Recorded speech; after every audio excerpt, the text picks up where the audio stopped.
You are going to want to stick around for this episode. Trust me. No, really. Trust me. Or can you?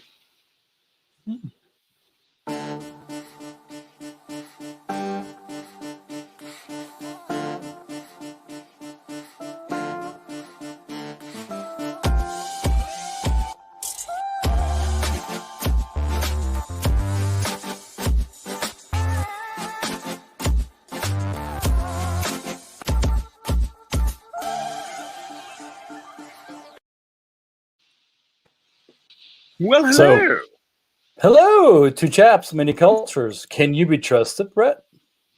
Well, I hope so. Yes, absolutely. Definitely. So you said we need to trust you. So how do we know we can trust you? Well, that might depend on where you're from. And that's what we're going to talk about today. Because in my experience, of course, I can talk to a couple of different aspects of trust and how we build it in an Australian context and various other contexts. But of course, how that trust is built, how your credibility is earned, how it is earned or given, trust is earned or given, is certainly different for different people. Yeah. Well, how is it then earned and given, or both, in Australia? So how do you know, as an Aussie down under, whether you can trust somebody or not, or what do you do to appear as trustworthy? Well, I often tell people, and this has been backed up by a few others, is that when Australians, we use the term mate quite liberally, even to people we don't know. And oftentimes that is a way of opening up a conversation with somebody in a way that shows them that we trust them. They've turned up, they're a fully formed human being. We expect that they are going to be coming with good intentions in general. This is generalization.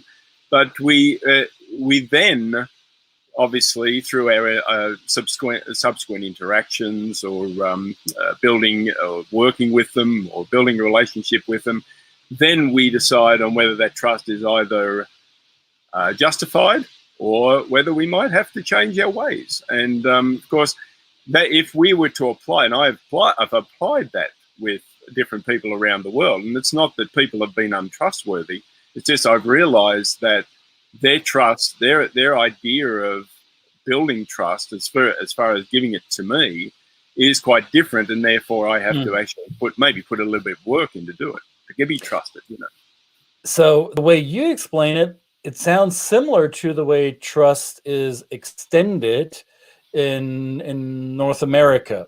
So it sounds like you give the mates the benefit of the doubt, so to say. You extend, I don't know, an inch, a foot, a whole meter, maybe the full 9 yards. I don't know. You extend a certain rope length of trust, and then you reel it in and see whether that is justified or if that person is worthy of your trust continuously, right? So you basically give credit, trust credit. Is that correct? Yeah, I think it is, and it comes to a little bit of the inductive and deductive style, not directly related to trust, but in the way it's informed by it. Because if you're a culture that is inductive, then you're just assuming what people are telling you is true. You have a sense that if they're confident enough and they seem to be really assured of what they're saying, then whatever presentation they're putting up in front of you, whatever facts they're putting up in front of you,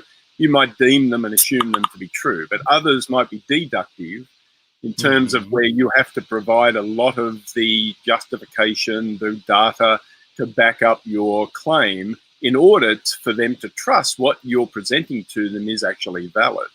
So that's another way in a business setting, I guess, we can apply it too. Now, this is something that I learned over the years as I engaged more and more with Anglo-Saxon cultures, and I'm saying it in plural. So I engaged with British culture, I engaged with Canadian, US American, Australian, New Zealand cultures, and I found that to be a trust building technique that served me and the other person well by getting used to extending trust. My upbringing, my native culture does not necessarily do it that way. So in many Central European cultures, we are a bit more, let's say, careful how much of that credit and trust we are willing to give, and we make it dependent on a few factors, observations, experiences we have with the other individual. So that could be how well they present their case, how, as you said, how much data and facts they have to support their claim or their idea of, hey, look at me, I'm trustworthy, you can do business with me. Here's this piece of evidence, here's that piece of evidence, and a whole litany more. And that should build my credibility. That should earn me the right to get your trust. And we package that to nonverbal behaviors, right? So these are all things that I say or present to you in written. Now, nonverbal cues also matter to us, I think, to anyone around the world, whether I look you or you look me in the eye, if you return my gaze or not, which in my culture is a sign, okay, you have nothing to hide. You're willing to engage with me on a nonverbal level. Therefore, I might be inclined to trust you a little bit more. And that does not work around the globe. I learned at some point it does not work with many Asian cultures. It does not work with many sub-Saharan cultures in Africa, who view it as a sign of utmost disrespect if they engage or if they lock eyes with me, especially if there is a perceived gap in hierarchical order. So for me, that giving of trust, that forwardness, that is something that I needed to embrace and needed to get comfortable with, because in my upbringing, trust needed to be earned, and not always was that done quickly, which, as you do business with cultures that give trust or grant trust more easily, that can be a real obstacle in working together, right? Well, and related to what you're talking about, I read an article. This came up because I read an article the other day with somebody who had come to the US to do business, and they were from a European country, and they said that they came with all their facts and their data, and what they seemed to be interrupted a lot during their presentation, almost like people telling them to get to the point. Yeah. Why are you giving us all this information? Are you not? Yeah. Then there was when he dug deeper, he actually asked his colleagues, and they said, well, if you're giving us all this data, it kind of shows us that maybe you're not sure of yourself. You're not, you're trying to prove it to us. Why don't you just tell us? And that really threw him off. Yeah. And he's changed that. He said, well, obviously it now saves him a lot of work because he can just turn up with his head knowledge, and that usually is what carries the day. Yeah. Well, and there's, I think in behavioral science, they distinguish between two forms of trust, of which I think everyone around the world operates with that in their psyche. One is the cognitive trust, that what we're just talking about, this, hey, do you have enough data points? Do you have enough cerebral mind evidence that would justify a mutual trust in each other? And the other one is the affective trust, that comes less from up here, that comes more from the heart. Do we have something in common? Do we share emotions? Do we share a laugh? Or have we cried together? Have we built empathy around something? Is there something that comes from the heart? Sometimes you would say, well, and I have to get on my tippy toes, it may come from the gut, right? So you can trust your gut. There's even a phrase in the English language, and probably in many other languages around the world. Is there something that feels right? You can see the evidence, you can hear the presentation, the data points. That is more cognitive trust. And then you can feel the trust, and you feel it in your heart, you feel it in your stomach, you feel it somewhere less cerebral, more emotionally, and say, well, is this a person that I feel that I can interact with at a deeper level? Do I allow them into my circles? Do I trust them with my money or with this project? And this is something that is important in cultures that are very relationship driven, right? So this would be the Middle East, the Arabic world, most of the Latin world, many of Asian cultures. And here's where it sometimes gets tricky, because we believe, when I say we, the white Westerners, or maybe not so white Westerners, so the people that grow up in the, let's say, the Euro-American dominant culture that has been so dominant on the colonial scale, and then in the global economy in the last 50, 80 years.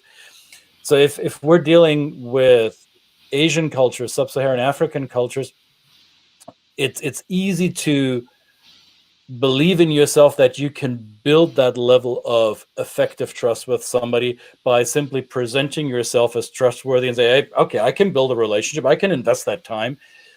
And that may take a little longer than you might think. So what I learned, especially with cultures that are really, really heavy on the relationship side, is when you have an intermediary, when you have like a trust broker, when you have that somebody that both sides of the conversation have trust in already, and he or she can extend the credit a little easier than these two polar opposites can in the beginning. In many Asian cultures, there is this network of mutual and reciprocal obligations. I think in China they call it guangxi. In many other cultures they have similar concepts. If you don't have that intermediary, your relationship building, your trust building will take exponentially longer. And if you're from one of these cultures and you're trying to do business with the trust credit giving Anglo-Saxon culture, then you will recognize quickly that playing quote unquote hard to get will not earn you the trust as quickly as it can be withdrawn from you. Brett, I remember you telling me the story, and I think you may have said it on this program before, that you came from Australia to North America and thought that it was going to be easy to earn Americans' trust based on your likability as, or perceived likability as, an Aussie. So aren't the Americans that trust giving after all? What's wrong with that image? So I do say that a lot. I mean, and it goes back to that separated by a common language. I have been guilty of weaponizing my Australian accent, because it's an accent that most Americans like to hear and listen to. And but I do warn my compatriots when they come here that only extends a certain period of time. You know, you really do have to actually, you know, be confident, know your stuff, and be willing to say it out loud. And when it comes to business, then it is, you know, where it's very literal, and you have to be very direct and that kind of thing as well, you know. So that is a slight difference between two cultures that are very, very similar on the surface. Yeah. Yeah. And I like your analogy of the in those relationships, I call them cultural concierges. Like you would have in a hotel. A good hotel has a concierge who knows the best restaurants, knows the people to see, knows the best where to get tickets for shows, knows the best transport way around a city if you're not familiar. And so in many ways, having one of those in a professional sense can be a really huge help, because they become your eyes and ears. They become your way of avoiding danger. I mean, I don't mean physical danger, sometimes maybe, but danger in just short, not being able to find the shortcuts to building those relationships with people. Yeah. Well, and then there's the question of, how do I find that concierge? I mean, this is where it becomes the infinite question. How do I find that intermediary that I can trust and the other side can trust? And is this an intermediary that only the other side of the negotiation table trusts and I don't trust? So that might be an added level of complexity. So I think it behooves us, no matter who we're doing business with across the globe, it behooves us to do some research before we enter into these conversations and figure out what might be qualifiers and disqualifiers in a certain culture. Obviously, not everybody that you're dealing with will fit that description of that certain culture, as we all have learned. I'm making that sweeping generalization and assumption that we all have learned that at some point. There is no such thing as the American or the Australian or the German. There's variance within every cultural group, and we all belong to multiple different cultures at the same time. However, figuring out what could be potential tripwires, what could be disqualifiers in trust building is I think a very important task to complete before you consider engaging and building trust with someone from a culture that is different than your own. Absolutely. Most definitely. Most definitely. Most definitely. I can trust you. And people, please trust the man. He just said it. Yeah, and this becomes now. Okay, I know this could easily derail into political grandstanding here, and yet I would suspect that many of us have listened to people in the public eye, in the public sphere, that throw out this this phrase of, "Hey, yeah, trust me, you can trust me," or "Hey, don't take my word for it," and "Hey, this best friend of mine who I'm paid to say this will tell you to trust me." So is trust a currency that is losing its value? This might be a philosophical question, but trust is a prerequisite for any type of interaction, right? It's the lubricant of our social interactions. So it's has and this is a question that probably you and I won't be answering in the program, but do you feel that giving and receiving trust has become a bit more challenging now that we have seen people in leadership positions violate trust so flagrantly? Yeah, well, I think that's been building for years and years, but it's the rampant level you mentioned is really causing a in the discourse there is distrust, and there is that sense that sometimes you don't even want to engage in a conversation because you just don't want to second guess everybody's word anymore. It's Right.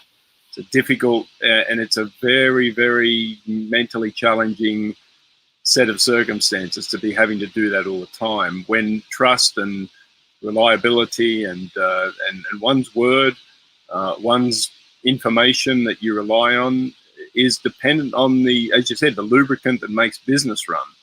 And right. So if you're constantly doing that, then it puts the brakes on a really good business relationship if it's not addressed openly. And I guess that's a point. Do we then go back and say, hey, let's address this through different lenses? Cultural lenses, one of them, as you say, it's not the be all end all, but there are other lenses at which we need to kind of sit down as grown-up human beings and look at each other's influences and preferred styles and say, when is it that I can really trust that I have your back or you have my back and we can take this forward?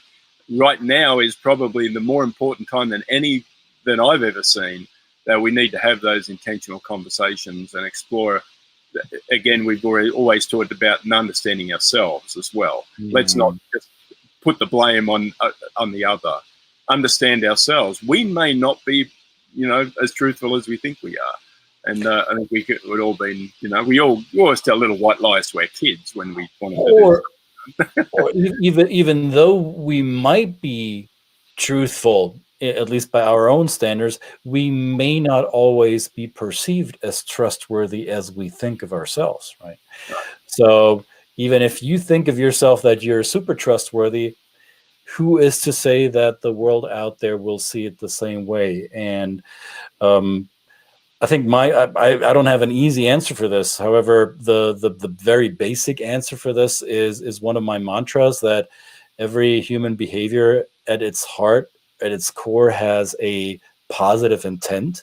So I tend to default to suspecting good intentions in people's behaviors, even though the behaviors may not immediately show that to me, because to me the behavior might be strange, foreign, unknown, uncomfortable.